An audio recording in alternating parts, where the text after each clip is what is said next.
It wasn't easy to narrow it down to only 5 of my favorite 2021 Rebel moments. Of course, I'm a fairly new journalist and I don't have a lot of content yet, so I was looking at all of my wonderful coworkers' content. And there's so many gems, especially hiding in all of those long live streams between Sheila and David. It's hard to pick, but I have chosen 5 moments that I think really show and encompass what Rebel is doing, or moments that are inspiring or just extremely well thought out, as well as one that I found to be a little bit more light and humorous because it's been a rough year for all of us. They are playing this game wherein it is still your choice. But of course, choices have consequences. And the consequences are, as you say, which is if you're not vaccinated, then you can't fly, you can't take a train. That still doesn't amount to unlawful coercion, I'm afraid. But they are creeping closer to it. So again, if you take the basic situation where a government said, you must get vaccinated, we're going to hold you down, or we're going to throw you in prison. That's going to be a charter violation. But of course, they're not doing it that way. They're doing it so as to give them some distance from that outcome. But every time that these things come out and they're a little bit tougher, they're a little bit more stringent, you are a little bit more coerced, then you get closer to that situation where in fact you're not able to do anything if you don't go along. Number 5 on my list is an interview between Ezra and Professor Bruce Pardy on September 2nd entitled Analyzing Vaccine Mandates. Vaccine mandates are something we've discussed a lot here at Rebel, how it's affecting workers and regular citizens, as well as the larger ethical and medical concerns surrounding such policies.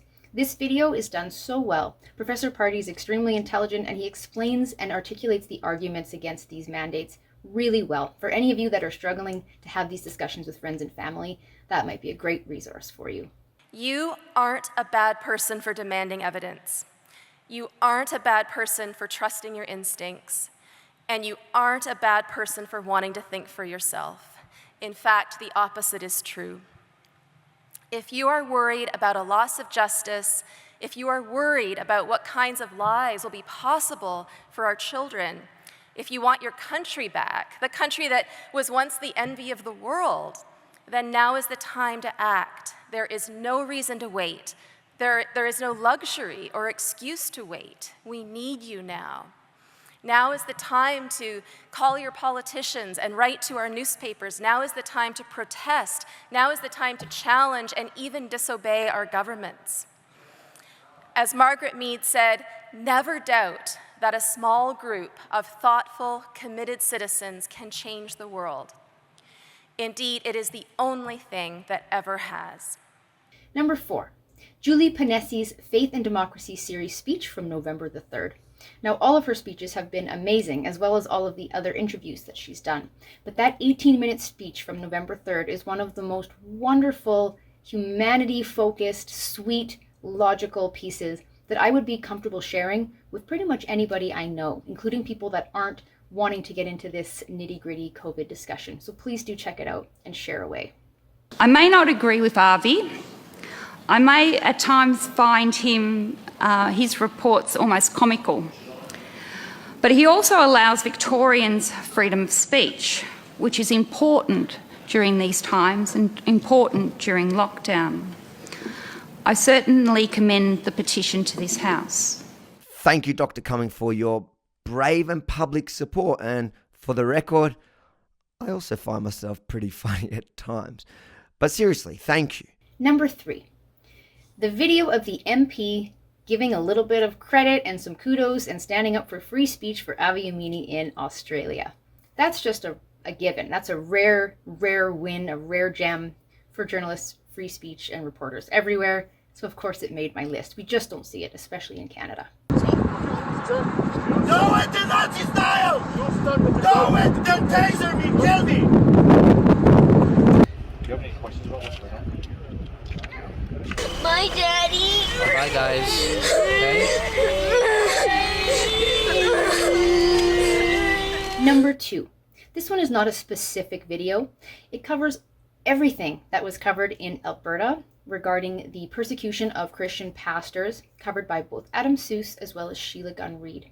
The coverage of these men was spectacular. It went worldwide, as we know, and they managed to cover it with such dignity and grace, as well as really managing to cover all of the support, the prayers, the protests, the charges being brought forward, the charges being dropped, the drama, all of it. It was really beautiful coverage, and I'm really grateful that we had those two fantastic journalists to represent us while showing that horrible story to the world. Kim is banning his beleaguered citizens from wearing black leather trench coats. Yes, the North Korean fashion plate deems this to be his signature outerwear item. My beloved black leather trench coat dates back to the 90s, and I've been wearing it for a whole lot longer than Kim Jong-un has been wearing his trench coat. And my number one story might be one that doesn't seem like it would make most lists, because it kind of got hidden in there between a bunch of other big stories, including, unfortunately, David Menzies being assaulted. But I really enjoyed this one, and it really made me laugh, and it reminded me why David Menzies is one of my favorite rebels. It's his video about how Kim Jong-un is copying his style. I'm not even going to let you know what it's about. It's brief, it's funny, it'll make you smile, and I really do believe we all need more of that, and I want to thank Rebel for not just bringing the news, but also bringing a little bit of humor when times are tough. Did you enjoy this video? Are you tired of the repetitive, scripted, and often taxpayer-funded mainstream media only giving you one side of the story? Well, that is where Rebel comes in. We tell the other side of the story, and we are fully funded by our wonderful viewers and supporters, not tax dollars. If you appreciate the work we are doing, please consider supporting us by becoming a premium member for only $8 a month, or check out our Rebel store and buy some fun merch, or just help us out by sharing our content far and wide. The world needs a few more Rebels these days, and we hope that you'll join us.